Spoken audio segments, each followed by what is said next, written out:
क्या आपने कभी सोचा है कि कुछ लोग पैसों के मामले में इतने अच्छे कैसे होते हैं, जबकि दूसरे हमेशा जूझते रहते हैं? क्या ये सिर्फ आदतें हैं या हमारे दिमाग में ही कुछ ऐसा है जो हमें दौलत या कर्ज की तरफ धकेलता है? आज हम इन्हीं छिपी हुई मनोवैज्ञानिक ताकतों को समझने की कोशिश करेंगे जो हमारी पूरी फाइनेंशियल जिंदगी को कंट्रोल करती हैं। तो चलिए शुरू करते हैं। हम एक बहुत ही दिलचस्प एक्सपेरिमेंट से शुरुआत करेंगे जो पैसे और इंसानी फितरत के बारे में बहुत कुछ बताता है। यह है यूसी बर्कले का एक एक्सपेरिमेंट जिसे साइकोलॉजिस्ट पॉल पिफ ने डिजाइन किया था। देखने में तो यह मोनोपोली का खेल लग रहा है, लेकिन यह कोई आम खेल नहीं था। देखिए, खेल शुरू होने से पहले ही इसमें धांधली कर दी गई थी। एक प्लेयर को साफ साफ फायदा दिया गया, उसे डबल पैसा मिला, हर राउंड में ज्यादा कमाई हुई और चलने के लिए 2 पासे मिले। वहीं दूसरे खिलाड़ी के पास सब कुछ आधा था। यह सेटअप जानबूझकर बनाया गया था ताकि एक खिलाड़ी अमीर और दूसरा गरीब रहे। सबसे हैरान करने वाली बात तो ये थी कि जिस खिलाड़ी को यह बिना मेहनत का फायदा मिला, उसका बर्ताव कैसे बदला। वो अपनी गोटी को बोर्ड पर जोर जोर से पटकने लगा। उसकी बॉडी लैंग्वेज में एक तरह का घमंड आ गया और धीरे धीरे उसने दूसरे खिलाड़ी के लिए हमदर्दी दिखाना भी कम कर दिया। ये सिर्फ एक खेल था, लेकिन व्यवहार में जो बदलाव आया वो एकदम असली था। तो ये एक्सपेरिमेंट एक बहुत बड़ा सवाल खड़ा करता है। क्या पैसा हमें एक बुरा इंसान बना देता है? ये सोचने वाली बात है, लेकिन कहानी यहीं खत्म नहीं होती। चलिए देखते हैं कि साइंस इस बारे में क्या कहता है।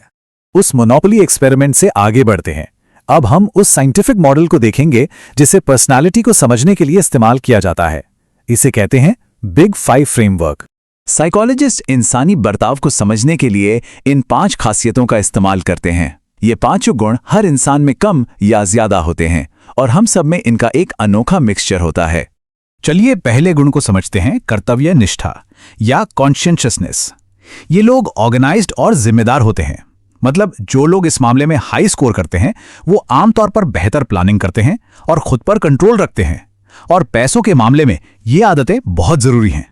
अगला है सहमति या एग्रीएबलनेस। ये वो लोग हैं जो बहुत दयालु और भरोसेमंद होते हैं। वैसे तो ये एक बहुत अच्छा गुण है, लेकिन जब बात पैसे की आती है तो कभी-कभी इसका एक दूसरा पहलू भी सामने आता है।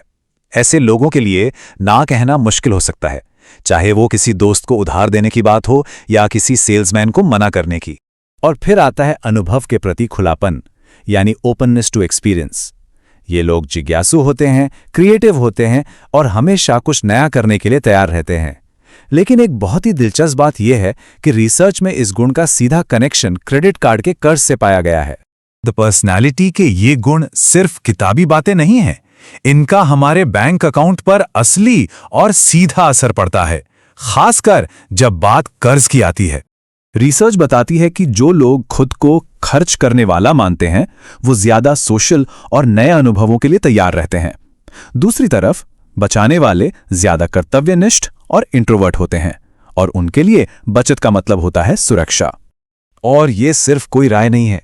बॉस्टन के फेडरल रिजर्व बैंक की एक बड़ी स्टडी ने पर्सनालिटी और क्रेडिट कार्ड के कर्ज के बीच एक सीधे कनेक्शन को साबित किया है। चलिए देखते हैं कि ये कैसे काम करता है। इस स्टडी का पहला और सबसे बड़ा नतीजा कॉन्शियसनेस यानी कर्तव्य निष्ठा के बारे में था। ये गुण ये तय करने में एक बहुत बड़ा रोल निभाता है कि कोई कर्ज में डूबेगा या नहीं। स्टडी से ये चौंकाने वाला आंकड़ा सामने आया। कॉन्शियसनेस के स्केल पर हर 1 पॉइंट की बढ़ोतरी के लिए क्रेडिट कार्ड पर कर्ज रखने की संभावना 6.1% कम हो जाती है। ये एक बहुत पावरफुल नंबर है जो बताता है कि सेल्फ डिसिप्लिन कितना जरूरी है। लेकिन कहानी सिर्फ कॉन्शियसनेस पर खत्म नहीं होती। बिग 5 के 2 और गुण भी एक जरूरी रोल निभाते हैं, लेकिन बिल्कुल उल्टी दिशा में। जैसा कि ये चार्ट दिखाता है, नए अनुभवों के लिए ज्यादा खुला होना कर्ज की संभावना को 5.15% बढ़ा देता है और ज्यादा अग्रीएबल होना इसे 4.9% बढ़ा देता है। इसका मतलब ये नहीं है कि ये बुरे गुण हैं, बस ये कि इनसे फाइनेंशियल रिस्क थोड़ा बढ़ सकता है। तो क्या इसका मतलब ये है कि हमारी पर्सनालिटी ही हमारी फाइनेंशियल किस्मत तय करती है? बिल्कुल नहीं। असल में असली कहानी तो अब शुरू होती है, क्योंकि पर्सनालिटी हमारी प्रवृत्तियां बता सकती है, लेकिन हमारी आदतें हमारा भविष्य बनाती हैं। तो अब हम उन आदतों और सोच पर ध्यान देंगे जिन्हें कोई भी अपनी फाइनेंशियल हालत सुधारने के लिए अपना सकता है। जो लोग पैसों के मामले में अच्छे होते हैं वे मानते हैं कि वे खुद को बेहतर बना सकते हैं। उन्हें पैसे के बारे में सीखना अच्छा लगता है और वे नंबरों से नहीं डरते। वे कैलकुलेटेड रिस्क लेते हैं और अपनी कीमत को चीजों से नहीं जोड़ते। और सबसे जरूरी, वे अपनी भावनाओं को मैनेज करना जानते हैं। सिर्फ सोच ही नहीं, वे कुछ खास काम भी करते हैं। वे सिर्फ सोचते नहीं, काम करते हैं। वे किसी को जवाबदेह रखते हैं, अपने खर्चों पर नजर रखते हैं, अपने लक्ष्य लिखते हैं और बचत और निवेश को ऑटोमेट कर देते हैं। लक्ष्यों को लिखने की ताकत को कम मत समझिए। जैसा कि ब्रायन ट्रेसी ने कहा था, ये एक छोटा सा ग्रुप है जो सबसे ज्यादा हासिल करता है। यहां तक कि आर्नोल्ड श्वार्ज़नेगर भी अपने लक्ष्यों को इंडेक्स कार्ड पर लिखते थे और इसी आदत ने उन्हें बॉडी बिल्डिंग से लेकर रियल एस्टेट तक हर चीज में कामयाबी दिलाई। तो इस पूरी बातचीत का निचोड़ क्या है? चलिए इसे समेटते हैं। सबसे जरूरी बात यह है, हमारी पर्सनालिटी हमें एक दिशा में धकेल सकती है, लेकिन हमारी मंजिल वो तय नहीं करती है। हमारी सचेत आदतें, हमारे सोचे समझे एक्शन, असल में यही हमारी फाइनेंशियल कामयाबी को तय करते हैं। हम अपने मनोविज्ञान से ऊपर उठ सकते हैं। और हम आपको इसी सोच के साथ छोड़ते हैं। अपनी फाइनेंशियल हालत को अपनी पर्सनालिटी की कोई सीमा मत समझिए। इसे एक मौके की तरह देखिए। अनुशासन, दूरदर्शिता और आखिर में एक मजबूत फाइनेंशियल भविष्य बनाने का एक मौका।